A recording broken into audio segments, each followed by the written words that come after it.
guys, it is Tristan with Nerdettes Newsstand, and as the verdict had came out last week, we definitely expected some backlash of the Johnny Depp and Amber Heard trial, and backlash we will take a look at.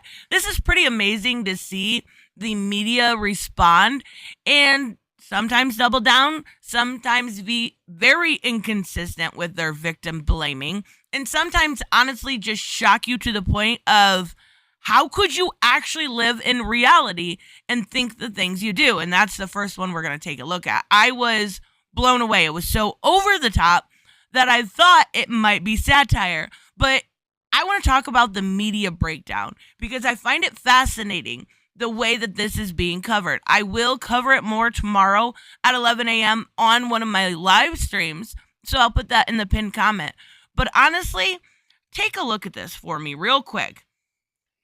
Is this a person that is living within reality? Now, I understand this is not necessarily a media personality, but if you honestly look into what this is saying, you are saying that the people who support, the major amount of people who support Johnny Depp are incels, right-wing misogynists, and future Isla Vista rule shooters. There's something very wrong upstairs. Again, a Stanford professor. I want to thank Carrie from Nerdy Girl Creates for sending this to me. I was just in a bit of a shock. First one, not an incel, not a femcel, not right wing, not a misogynist, not a huge gun person, though I do support, right to bear arms.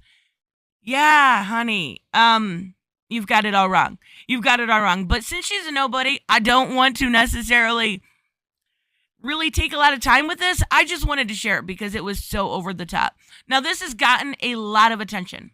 A lot of attention. And we're going to, like I said, break this down further. But this is Taylor Lorenz, who works for Washington Post, writing about the Depp Heard trial. Who won in this situation? Well, it was content creators. And that I would actually agree with.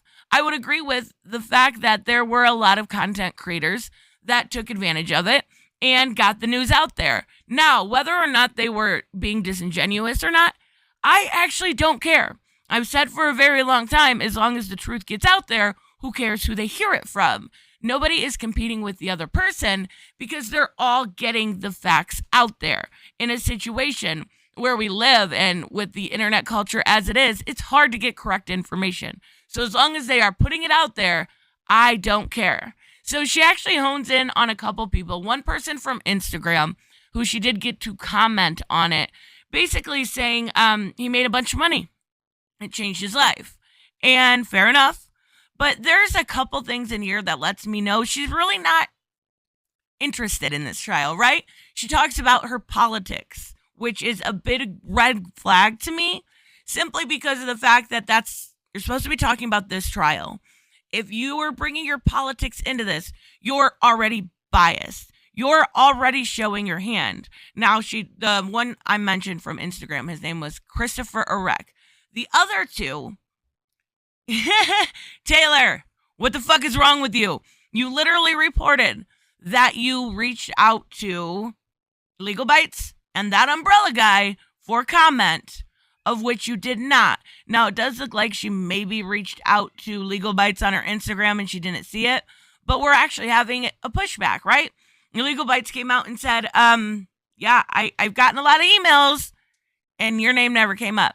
I even double checked. And then she also says, I didn't suddenly pivot. I covered this trial before the trial began. I do believe that is, I'm not super familiar with Legal Bites, but before I started talking about it, I went and looked back. It looks like she's been covering the trial maybe 2 months beforehand. And here's the thing. She's covering it from a legal perspective. She covers trials. There is no sense in shaming somebody for covering trials who has always covered trials. Think about that. Just like Raketa and some of DUI guy, they're all covering it from a legal standpoint. They are covering it because they are trial lawyers. It's not really rocket science here, guys. There's no sense in shame by trying to say she pivoted. Okay, all right. But I digress. It was not just her. It was that umbrella guy who has covered this trial for Literally years. Like, I'm not even being hyperbolic about it. It's been years. But again, Taylor Lorenz claims that she has reached out. And again, pushback.